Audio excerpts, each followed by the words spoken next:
جل یا امام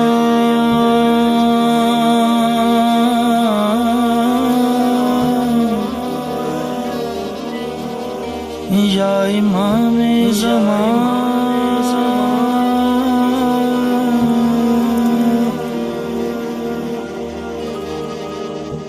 اعوذ باللہ من الشیطان الرجیم بسم اللہ الرحمن الرحیم رب اشرح لی صدری ویسر لی امری واحلل عقدۃ من لسانی یفقہوا قولی۔ الصلاۃ والسلام علی اشرف الانبیاء والمرسلین واہل بیتہ الطیبین الطاہرین المعصومین المنتجبین المکرمین الحر المیامین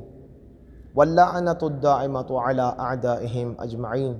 من یوم عداوتہم الی یوم لقاء اللہ۔ قال اللہ الحکیم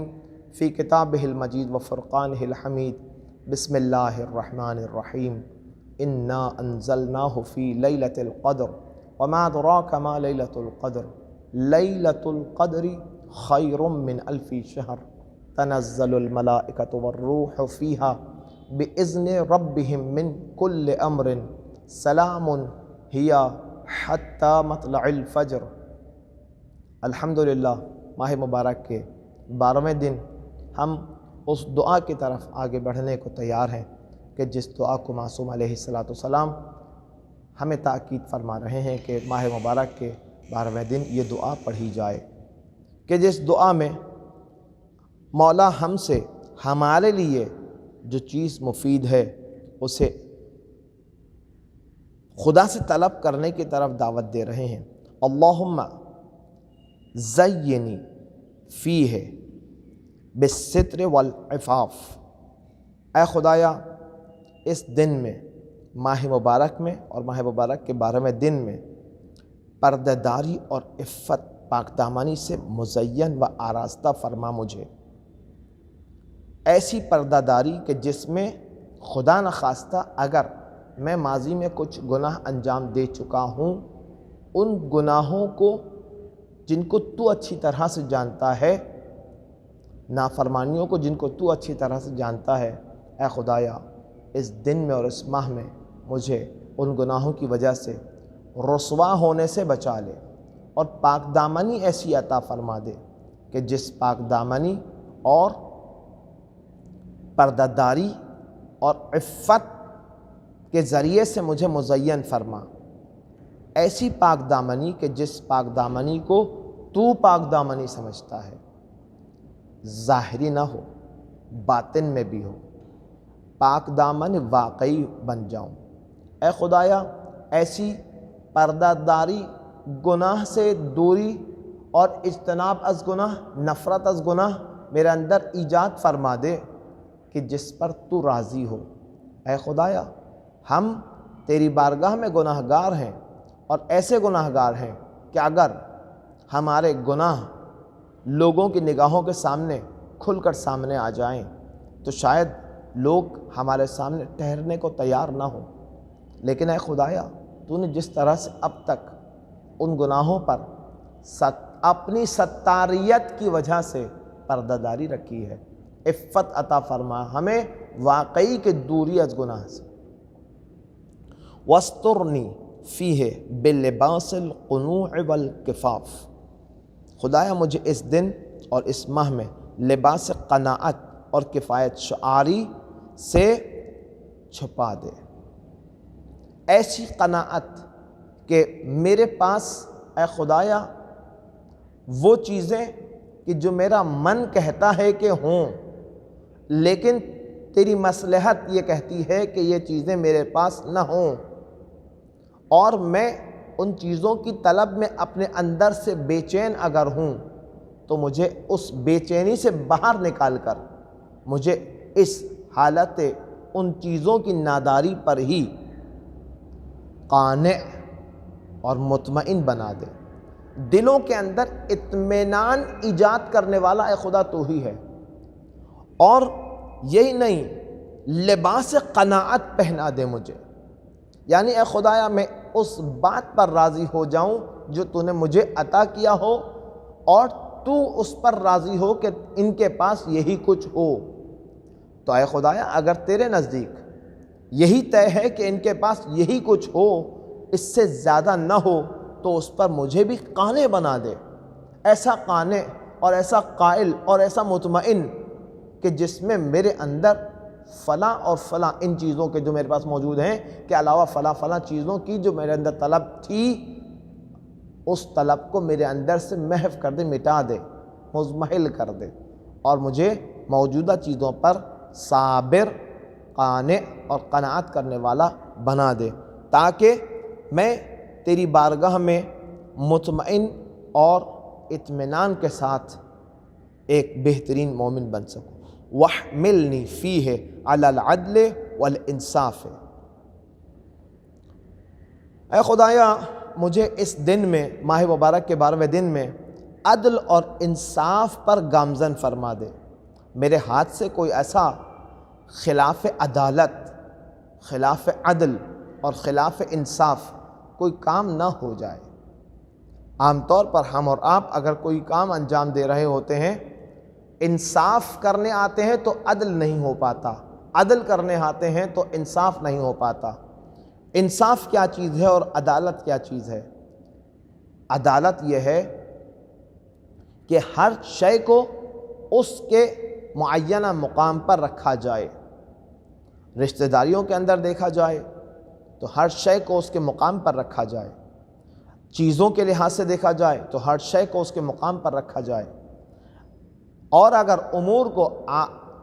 کاموں کو دیکھا جائے تو ان کاموں کو ان کے وقت پر انجام دینے کو عین عدالت کہا جاتا ہے۔ شے کو اس کے مقام معینہ پر رکھنا اگر عدالت ہے تو اس شے کو یا اس رشتے کو کہ جو معین شدہ مقام پر ہم سے انجام نہ پا رہا ہو، ہم سے اپنی جگہ پر نہ بیٹھ پا رہا ہو، تو یہی خلاف عدالت ہے۔ مثال کے طور پر چھوٹی سی مثال دی جاتی ہے عدل کے خلاف، یہ کہ انسان ٹوپی کو اگر، ٹوپی کہ جو سر پر ہونی چاہیے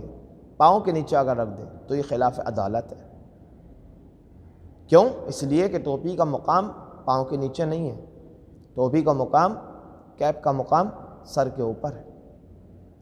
اور انصاف کا مقام کیا ہے؟ انصاف کس کو کہا جاتا ہے؟ انصاف اس چیز کو کہا جاتا ہے کہ جس کا جو حق بنتا ہے اس کو وہ حق دیا جائے۔ اگر ایک حق ماں کا ہے اور ایک حق اولاد کا ہے اور ایک حق زوجہ کا ہے، اور ان حقوق کو ہم اس درجات کے مطابق انجام نہ دیں بلکہ ہر ایک کو ایک ہی درجے پر لے آئیں، جس درجے پر اپنی اولاد کو سمجھتے ہوں اسی درجے پر اپنے والدین کو سمجھنے لگیں، اور اسی درجے پر اپنی زوجہ یا اپنے زوج، بیوی اپنے شوہر کو سمجھنے لگے، تو در حقیقت اس نے یہ انصاف نہیں کیا بلکہ خلاف انصاف امر انجام دیا ہے۔ اور ظاہری طور پر ہمارا وہ معاشرہ کہ جو دین سے دور ہے وہ یہ کہتا ہے انصاف کا تقاضا یہی ہے کہ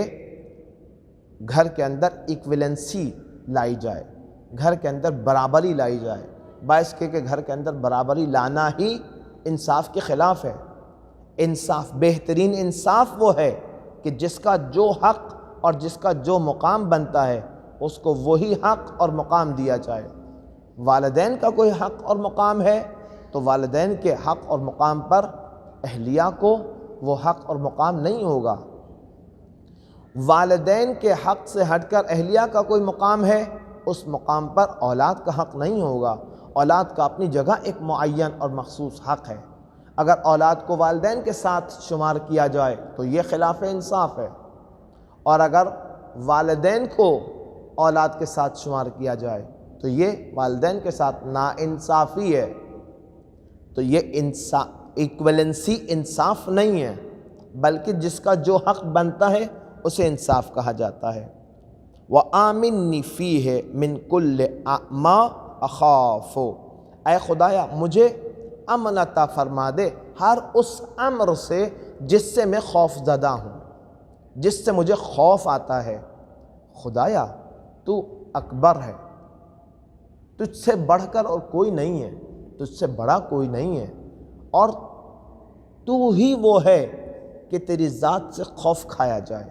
تیری ذات کا خوف یعنی تقوی اختیار رکھا جائے، تیرے امر کو بجا لایا جائے اور تیری مخالفت سے بچا جائے۔ اگر یہی تقوی ہے اور یہی خوف تقوی کہلاتا ہے تو اے خدایا اس کے علاوہ جتنے خوف میرے دل میں مختلف امور اور مختلف اشخاص کی نسبت ایجاد ہوتے ہیں، ان سب سے مجھے اجتناب کرنے میں، ان سب سے مجھے امن میں لے آ۔ بے عصمتک یا عصمت الخائفین، اپنی محافظت اور امانت کے ذریعے سے، اعانت کے ذریعے سے، اپنی محافظت اور اعانت کے ذریعے سے اے محافظ بہترین محافظ اور اے مددگار بہترین مددگار۔ اللہ اکبر۔ ائمہ ہدیٰ علیہم السلام ہمیں خدا کی ان دو صفات یعنی بہترین حفاظت کرنے والا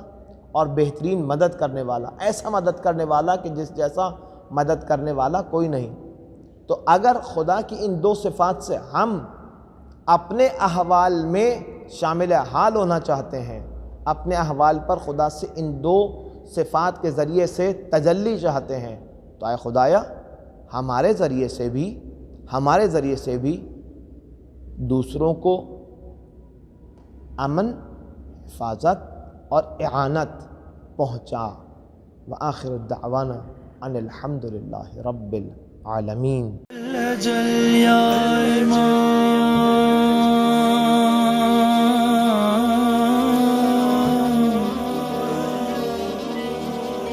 یا امام زمان،